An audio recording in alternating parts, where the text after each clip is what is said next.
Today I want to talk about family because sometimes let's be let's be honest. Sometimes family can be, how can I put it, a pain in the balls. I guess that's the nicest way to ultimately put it.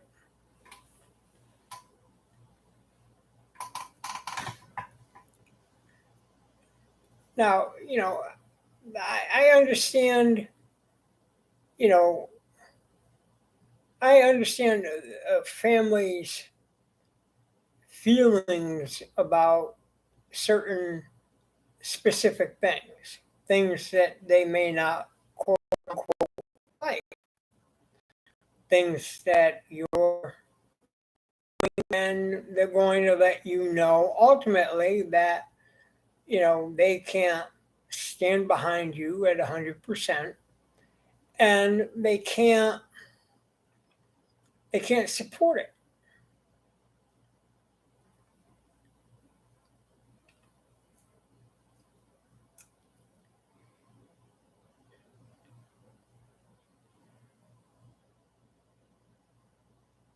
And their that's their ultimate prerogative, you know because just like,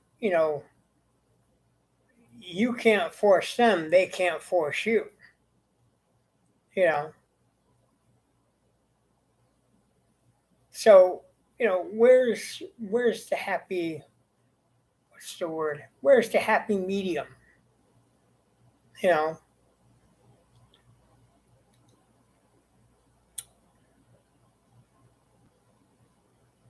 who comes out the ultimate, winner on the other side of the spectrum?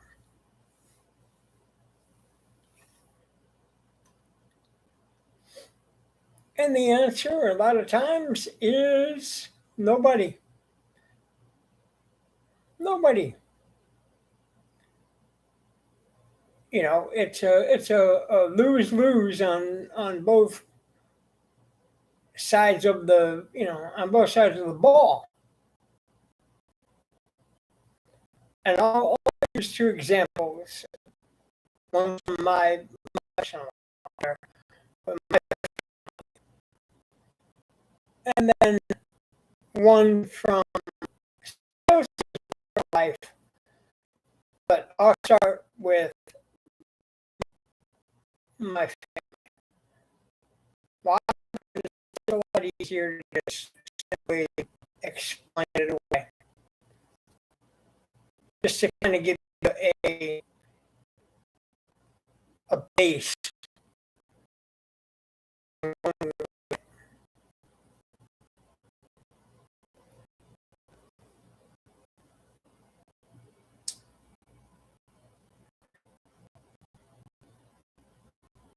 14 years, my cousin was married to this woman, and they had two children together.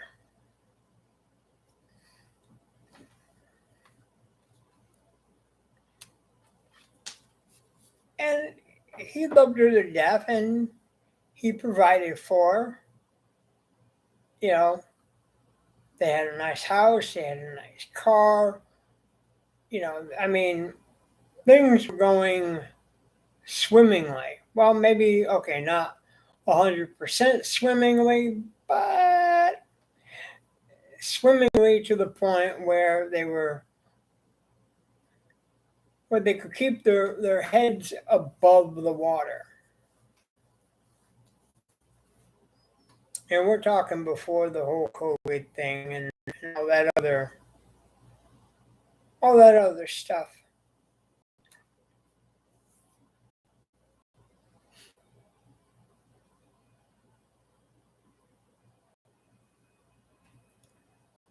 But there was marital problems in in the home, and it mainly stemmed from the wife, was part of the reason, and their eldest daughter, who was also very much a quote unquote part of the problem.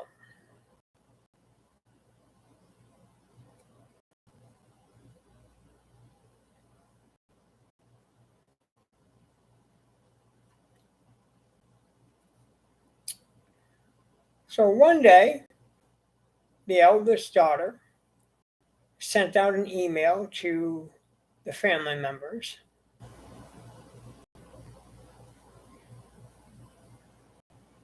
and had informed them, quote unquote, that she was no longer going to be referred to as she. That you were going to now use the proper pronoun of he, and that's it. You know, and there will be a significant name change.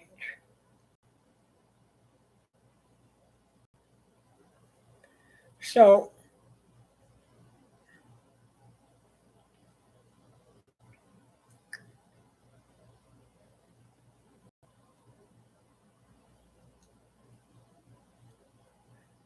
Kylie became Caden.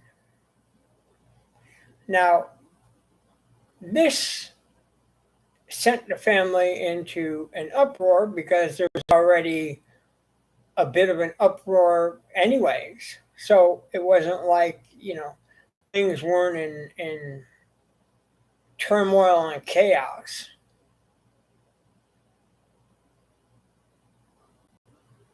But nevertheless,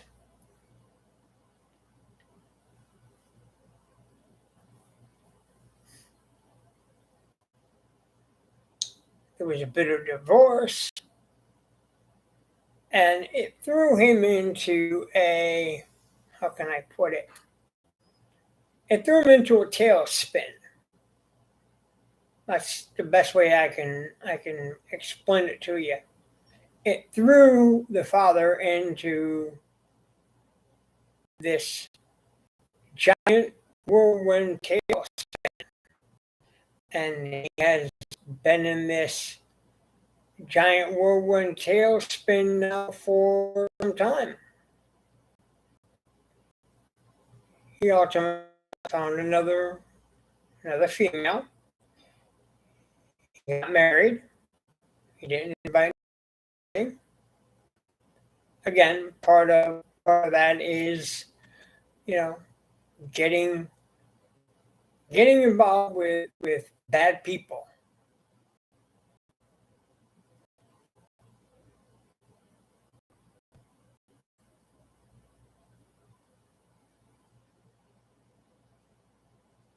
But where it really takes the ultimate turn for the worse is that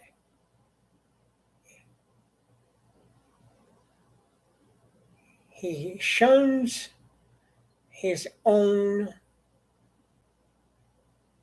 mother.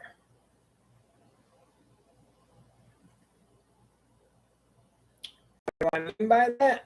I mean that he ultimately shuns his own mother.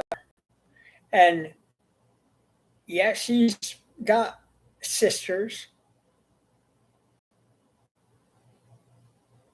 but the sisters, want to have nothing to ultimately do with them. And I can't blame them for not wanting to have anything, to do with them, because you're treating your own mom like shit and she's been your your solid rock.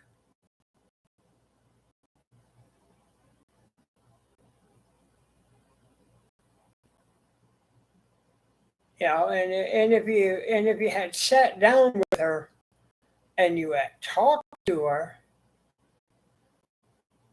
you know, and I'm sure, you know, you could have had a bigger, better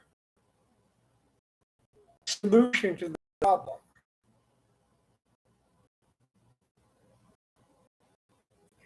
You continue to, you know, turn not just on her, but your sisters and the rest of the family who would like to hear from you. They'd like to know how you're doing.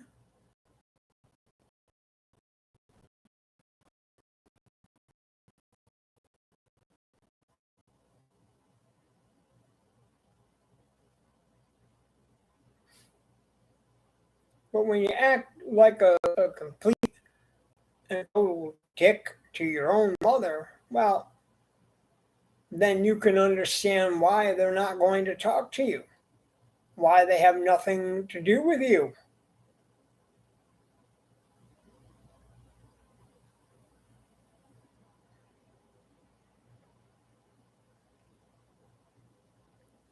You see,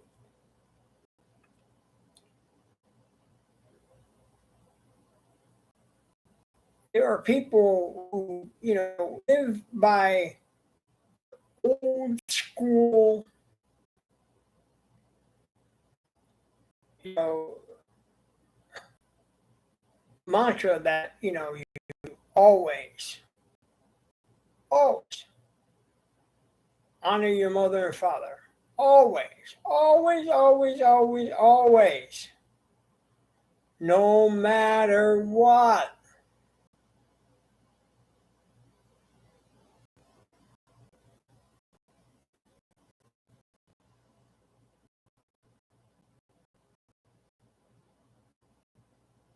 Because you see,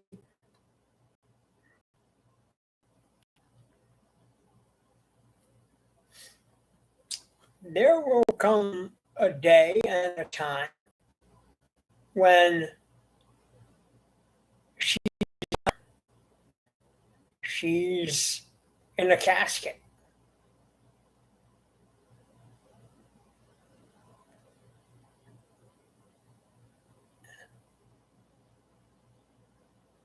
And she's not coming back.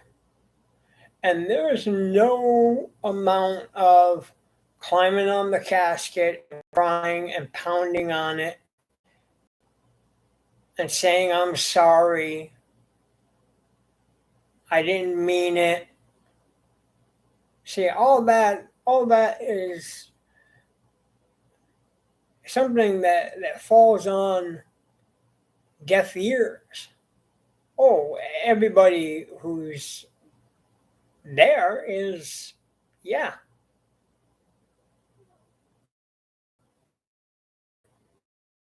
they're going to hear it. They're going to look at it and they're going to say, you should have, you should have said something to her when she was alive. You should have said something when she was alive. You shouldn't have waited until she was dead and gone. Now it's too late.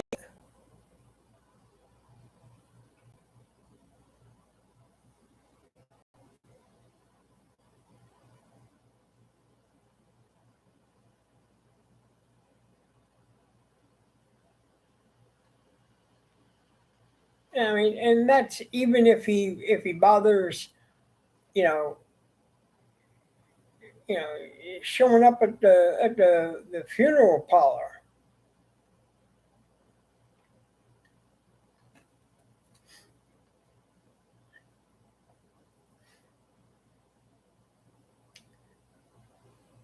But even if he goes to the graveside and he cries,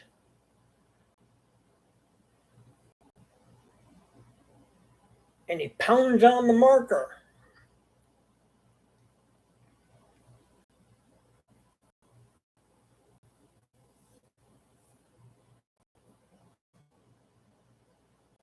It still comes back to the fact that you should have said something when you had the opportunity.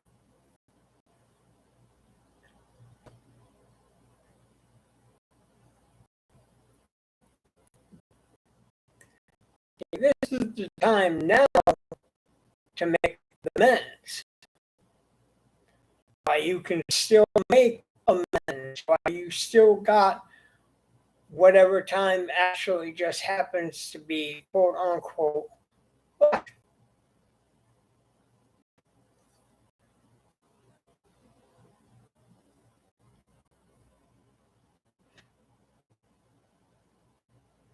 But I doubt it matters to him. And, and it should.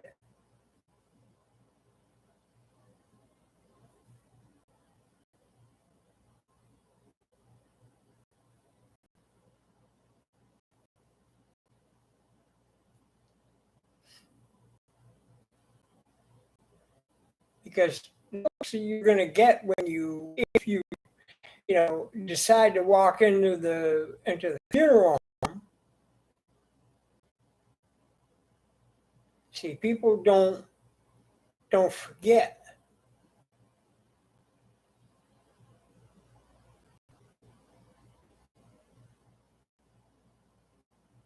Oh, they'll be very, what's the word, cordial. They'll be very cordial.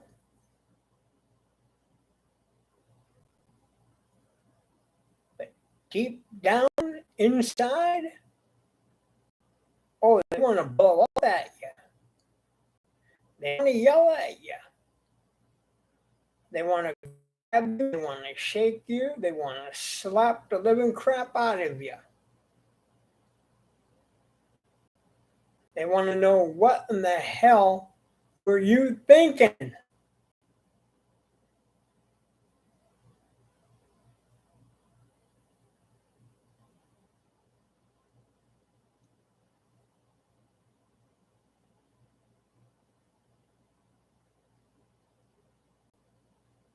And the question is, can you blame them?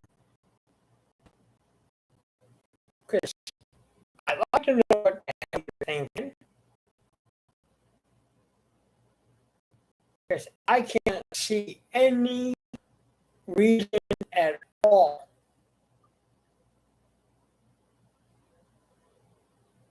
Zero.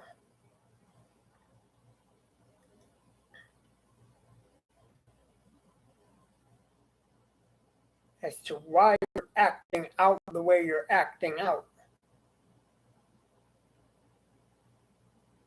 Now, look, I get it. I get that the divorce,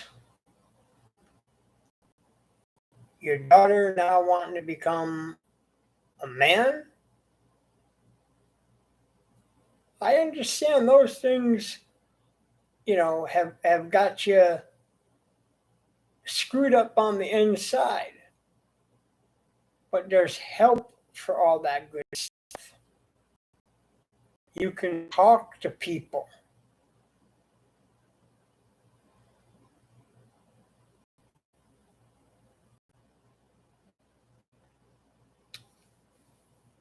See, I've found that by talking it out, you get shit off of your chest pretty quickly.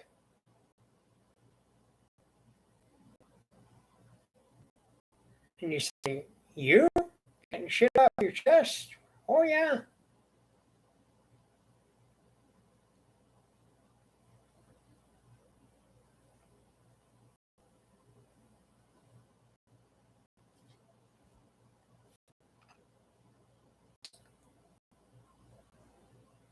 After my girlfriend dropped me basically a, Dear John text message and said, that's it, over, adios, bye-bye, don't write, don't call. That threw me into a tailspin.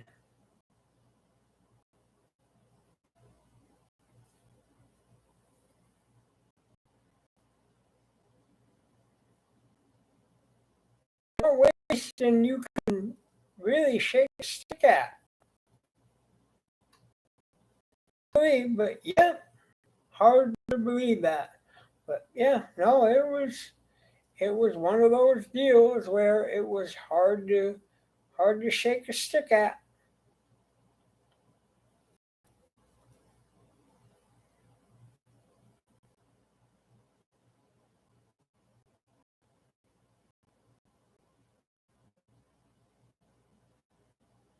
Knowing you still have feelings for that girl, right? You still have feelings for her.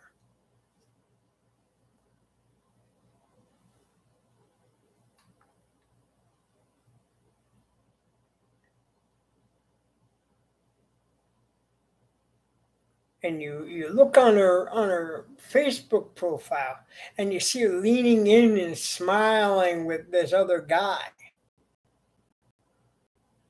And you don't want to believe it. You don't want to believe that she moved on.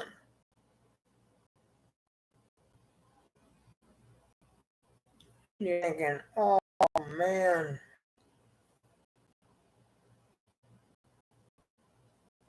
And then when you go to do certain specific things, that's the image that keeps replaying in your head every single time. And you want it out of your head.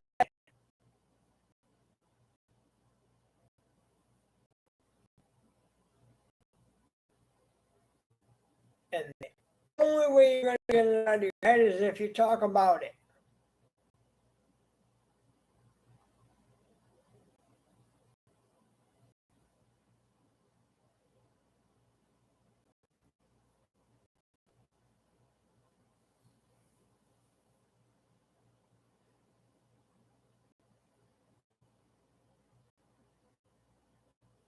I can't tell you how long it took to finally get that replayed image out of my.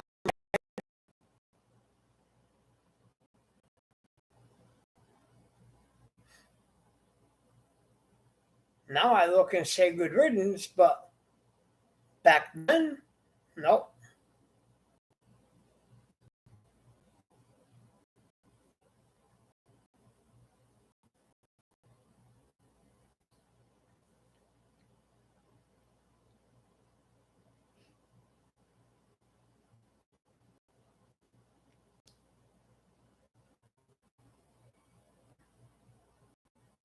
And it'd be nice to talk to your family about it.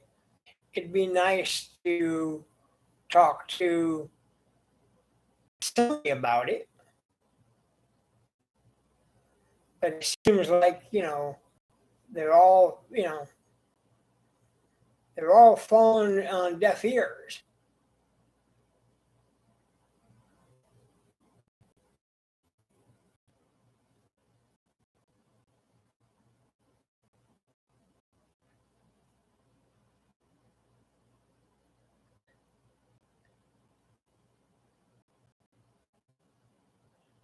And you say, oh, well,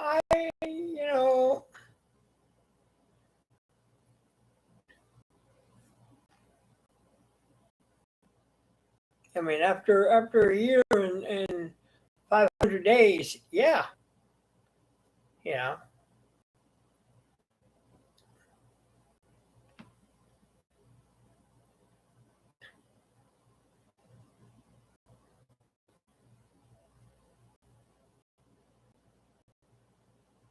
But now you got to come back to the heart of the matter, right? It's like the old song, you know. They're trying to get down to the heart of the matter.